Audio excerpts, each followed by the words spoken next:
of stress management has been our #1 requested topic on our feedback surveys. So this month we are still building on that topic.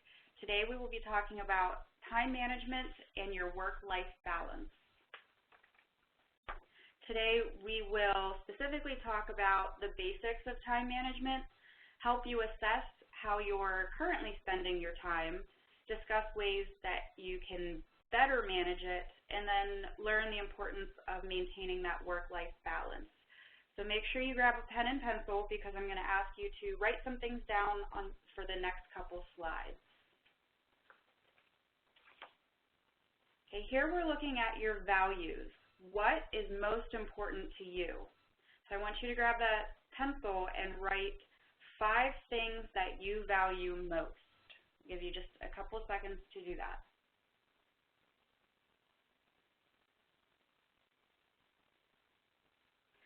Now I want you to list 5 things you feel you spend your most time on during the day.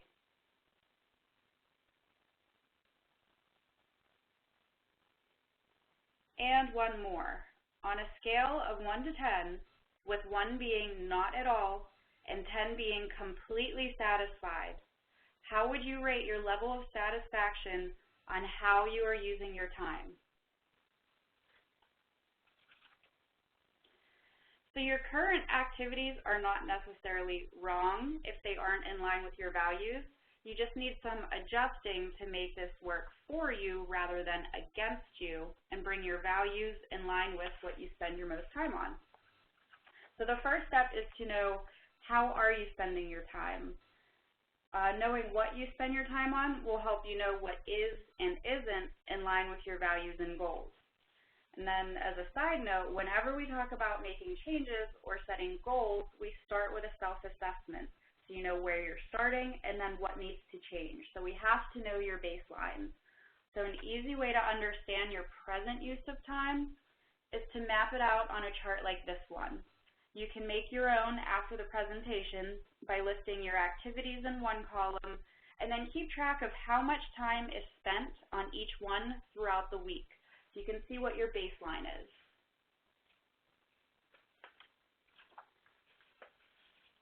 So what is time management? It's the ability to use your time effectively and increase your productivity and life satisfaction. So if you manage your time, you can apply more hours in each day to match your values and what you want to be spending your time on. You will have less mental stress, so you're going to have more energy all the way around. You're going to have more physical, mental, and emotional energy, and you're going to be more balanced. So one important distinction to keep in mind is that time management is a big part of overall life management and then ultimately life satisfaction. So with time management, understanding your priorities, you're making a plan, and you're acting in accordance with that daily plan. So what can you gain from managing your time? We have some benefits listed up here, but some examples could be you'll have improved personal and work productivity, better reaction time to outside circumstances, goal achievement, task accomplishment, effective decision-making, avoiding crisis management, and less time willing to be spent on interruptions. You'll stay more focused and complete the tasks at hand.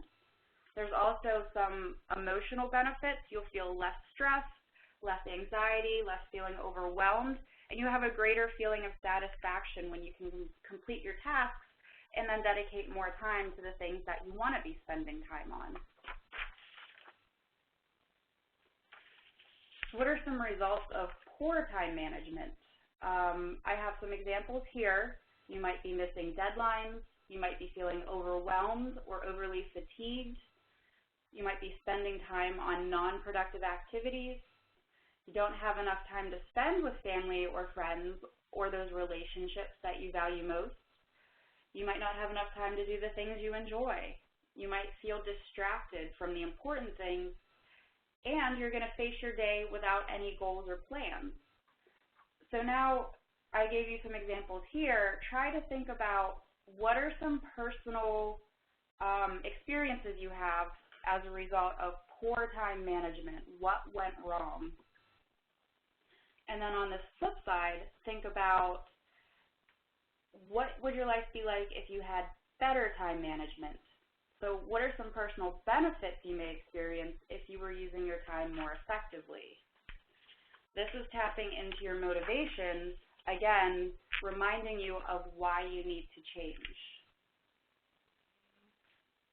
So in order to learn to manage your time, you need to plan it out and also know your limits. When you plan your time, you set realistic goals for yourself. You're going to establish a priorities list and create a to-do list from those priorities. You'll develop a daily routine and prepare a weekly schedule or a plan for each day. Some people like to take 15 minutes first thing in the morning and map out their day. Some people like to sit down and do the whole week at a time. Do whatever works for you. You're going to schedule your work to fit with your energy levels. People tend to have times of the day when they have more mental and physical energy. So pay attention to your energy levels and learn when those are, and then schedule your tasks that are going to use the most energy for those times. Get yourself organized, clean your desk, your computer, clean out your email, declutter your life, and set yourself up for success so you're not spending extra wasted time trying to deal with the clutter. And then plan your goals for each day the night before so you know what your priorities are and what you have to accomplish. Then you also have to know your limits. You have to understand your responsibilities, realize what your capacity is, learn to ask for help when needed, and don't feel bad to say no to new responsibilities and learn to delegate your tasks. Although we may not have what we perceive as enough time, we can make the most of the time we have. This will in turn help reduce your stress and you'll be able to get more done. So when you receive those requests from others for your help, try to assess each request. Ask yourself, is it unreasonable for me to help? Is it actually impossible for me to do what's asked? Is it outside my limits or ability to do? And then this last one is key. Will I feel angry or resentful if I say yes? So if you answer yes to any of those questions, say no to that request. If you need more information, tell the person that you'll make a decision as soon as you have all the information. Pay attention to your feelings. If you feel angry, resentful, guilty, obligated, confused, trapped, out of control, or nervous, just say no and don't feel bad about it. Also, a regular and consistent sleep schedule helps with your energy levels, as does regular exercise. So doing the same thing every day and every night gives your body a clue when it's time to get up and be energized, and then also when to wind down at night. So at night, when your body knows it's time to start getting ready to go to sleep, your mind will stop spinning, you'll get more restful sleep, and in turn have more energy during the day. So stick to a routine. So what does balance actually mean when we talk about creating balance in your life? It's not necessarily dividing equal time among these areas of your life, but it's about devoting a satisfactory amount of time to the areas that are important to you, as well as not spending an excessive amount of time in one area, such as work, that it will cause you to have to sacrifice the quality of your life in another area. So we have the four areas in your life here up on the screen. Think about how you balance these in your life right now. Here I have some suggestions for balancing your time in each of these areas. So in your home life, you can take some time to unwind after work. Try to establish a transitional activity to help close the workday so you can begin to focus on your family or your other life activities. And don't let stress from work cloud your home time. You're going to leave work at work. Create a boundary between work and home. So turn off that computer, turn off your work phone. Don't check work emails at home. You can listen to some soothing music or whatever it is that helps relax you. So make time for a hobby that requires a slower pace and more focus. Maybe it's reading, gardening, yoga, crossword puzzles. Decide which chores can be shared and which ones can be let go of. Schedule time for future plans and projects. So just saying you're going to do something doesn't necessarily mean it's going to happen. You need to actually put it in your schedule and commit to doing it. And then develop a family budget for all the plans you have to do. So maybe you want to do more activities outside of the home as a family or go on a vacation. So set a budget for these activities. For your self-care, get in the habit of exercising regularly, and then try to incorporate activities you enjoy so that you can look forward to exercising instead of just feeling like it's a chore or one more thing you have on your list. Another tip here is try to be active as a family and kill two birds with one stone. Make sure you engage in healthy eating, drinking plenty of water, getting sufficient sleep. Set realistic goals for yourself in your personal life, and then reassess them on a regular basis. Make sure you know what your priorities are. Don't overcommit yourself. Learn to say no and don't feel bad about it. Get involved in your community for social connections. Reserve time in your schedule to spend quality time with friends. So again, don't just say you're going to do it, schedule it, and then stick with it. Find humor in everyday life, at work and home. Make positive contributions at work, home, and in the community, and then this can help fuel a sense of self-satisfaction.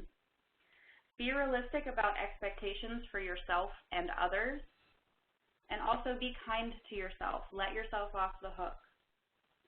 At work, make the most of your commute. You can listen to an audiobook, or if you ride the bus to work, you can spend that time mapping out your priorities for the day. Take your scheduled breaks during the day. This will help you feel refreshed. Go outside for a quick walk. Maintain a positive work environment with your supervisor and your coworkers by keeping things in perspective, and don't be the office gossip. At the end of each day, set your priorities for the next day so you know what you have to look forward to. Develop effective time management skills, hopefully using some of the techniques you'll learn today. Explore new learning opportunities. And lastly, leave work at work. Try not to take it mentally or physically home with you. And then also, use that vacation time. You earned it, don't just roll it over. And then in your family relationships, make sure you schedule that quality time together. Create family activities you can look forward to. Eat dinner together as a family whenever possible. And then keep the lines of communication open within your family. Here we have some more tips for helping you to balance that work and life. It'll help align your values and priorities in your career and your personal life. So number one, you want to understand that it takes effort to create this balance, and there might have to be trade-offs. You want to proactively decide on how you want and don't want to use your time. Here you might want to create a to-don't list and see what things you can let go of to free up more time for the things you actually value. If change is needed, you're going to have to initiate it. It won't just happen because you want it to. Take time to reflect and identify what is important to you personally. Engage in healthy lifestyle behaviors so that you can be at your physical and mental best to handle all that you have to do. It is not selfish to take that time to exercise and take care of your health because you'll come back more refreshed and more energized for your family and your career. Make room in your schedule for friends and family. Actually scheduling it, following through. Remember that social well-being is important too.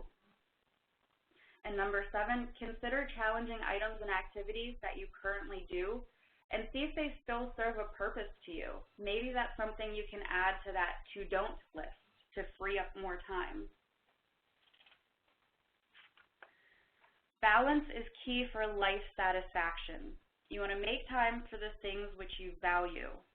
So the first step in gaining better life satisfaction is to keep track of how you're spending your time.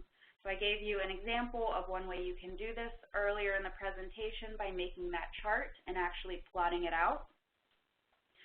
Step 2 is to identify your values and relate them to your current daily activities. And then think about it. Why are your values actually important to you? Are you making time for them? Step 3, assess the connection and whether you're actually spending your time on the things that you value most or just the things you feel you need to do. So what are the next steps? You're going to track how you're spending your time over the next week. And then you're going to pay attention. Notice the times when you could be using your time more effectively and times where you are effectively managing your stress. So use this exercise to improve upon your time management and your work-life balance. And as always, you can set a SMART goal to help you get started, and then leave that visible as a reminder to what you're wanting to accomplish. And with SMART goals, we always go back and reevaluate and evolve them. So that does conclude our webinar today. I hope you were able to learn some tips and techniques you'll be able to use to apply to your personal life to help you spend your time more effectively, prioritize what or who matters most to you. If you would like a copy of the slides, you can email me. My email is on the screen right now. And thank you for joining us, and have a great afternoon.